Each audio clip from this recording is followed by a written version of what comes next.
नमस्कार दोस्तों, तीर्थवाहिनी चैनल पर आपका स्वागत है। ओम साईं राम।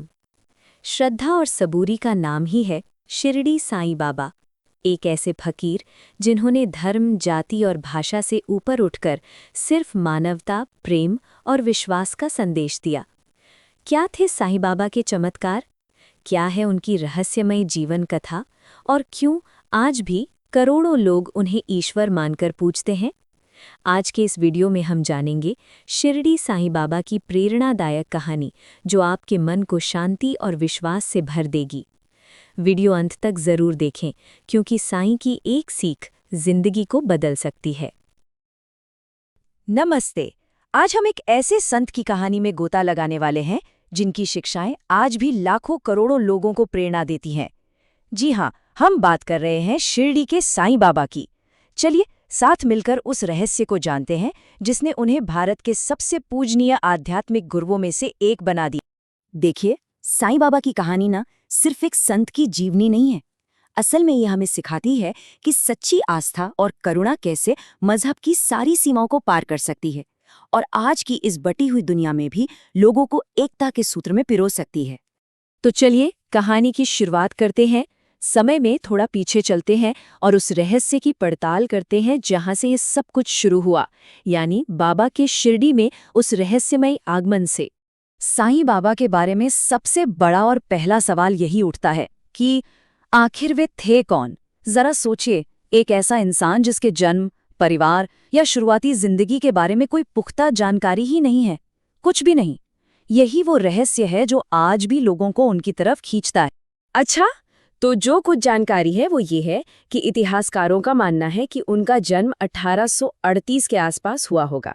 अब जरा सोचकर देखिए, साल था 1854, महाराष्ट्र का एक छोटा सा गांव शिरडी, और वहां अचानक एक करीब 16 साल का लड़का दिखाई देता है और फिर कुछ साल बाद 1858 में वो हमेशा के लिए वहीं आकर बस जाता है। श्री साई सच्चरित्र में लिखा है कि गांव वाले उन्हें देखकर एकदम हैरान थे।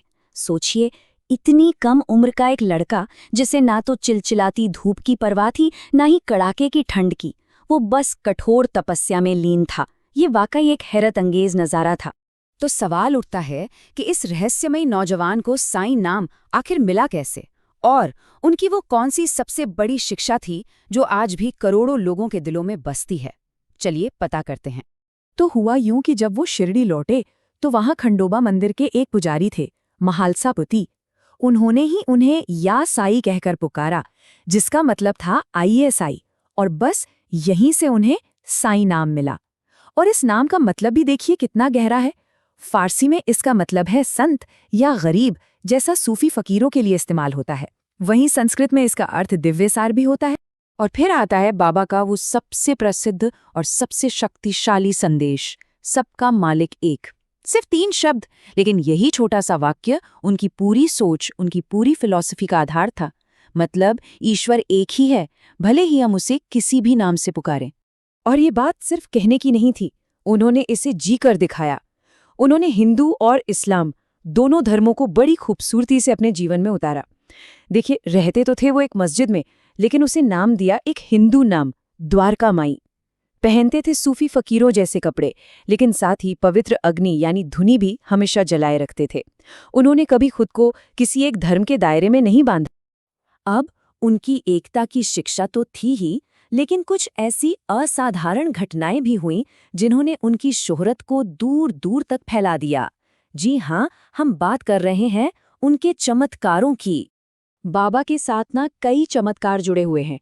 ऐसा कहा जाता है कि वो अपनी पवित्र राख उदी से बीमारों को ठीक कर देते थे, लोगों के मन की बात पढ़ लेते थे, एक ही समय पर अलग अलग जगहों पर दिखाई दे जाते थे और अपने भक्तों को हर खतरे से बचाते थे।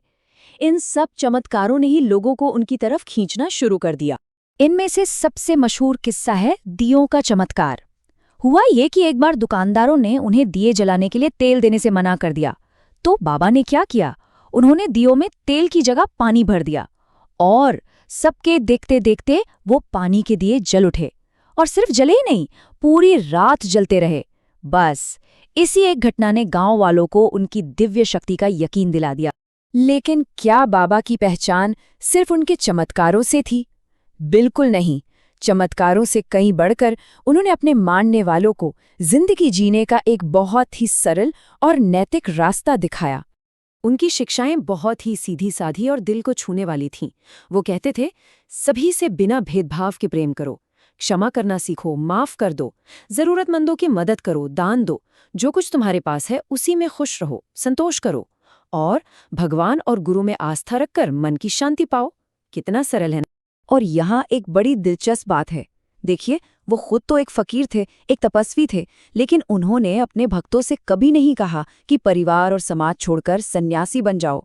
उल्टा उन्होंने सिखाया कि दुनिया में रहते हुए बिना किसी मोहमाया में फंसे अपनी सारी जिम्मेदारियों को कैसे पूरा करना है। चलिए, अब हम बाबा की कहानी के आखिरी पड़ाव की ओर बढ़ते हैं, उनके अंतिम दिन और उनकी वो अमर विरासत जो आज भी जिंदा है। वो दिन था 15 अक्टूबर 1918 का, दशहरा का त्योहार था। इसी दिन साईं बाबा ने अपना शरीर त्यागा और महासमाधि ले ली।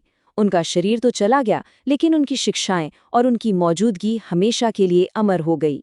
उनके पार्थिव शरीर को बूटीवाड़ा नाम की एक जगह पर दफनाया गया। दिलचस्प बात यह है कि ये जगह असल में एक विश्राम गृह के तौर पर बन रही थी, लेकिन बाद में यही जगह एक पवित्र समाधि मंदिर बन गई, जो आज करोड़ों लोगों की आस्था का सबसे बड़ा केंद्र है। साल 1922 में इस मंदिर का निर्माण पूरा हुआ और आज शिरडी का साईं बाबा समाधि मंदिर भारत के सबसे बड़े और सबसे महत्वपूर्ण तीर्थ स्थलों में से एक है। हर साल लाखों करोड़ों श्रद्धालु यहाँ आते हैं, अपनी मन्नतें लेकर, अपनी प्रार्थनाएं लेकर और बाबा का आशीर्वाद पाने के लिए। साईं बाबा को महासमाधि लिए 1 सदी से भी ज्यादा का वक्त गुजर चुका है, लेकिन सोचिए, आज भी इस भागती दौड़ती और बंटी हुई दुनिया में उनका प्रेम, एकता और सेवा का संदेश कितना जरूरी है, कितना प्रासंगिक है। तो ये सवाल हम सब के लिए है कि हम उनकी इन शिक्षाओं को अपनी जिंदगी में कैसे उतार सकते हैं ताकि हम सब एक बेहतर इंसान बन सकें।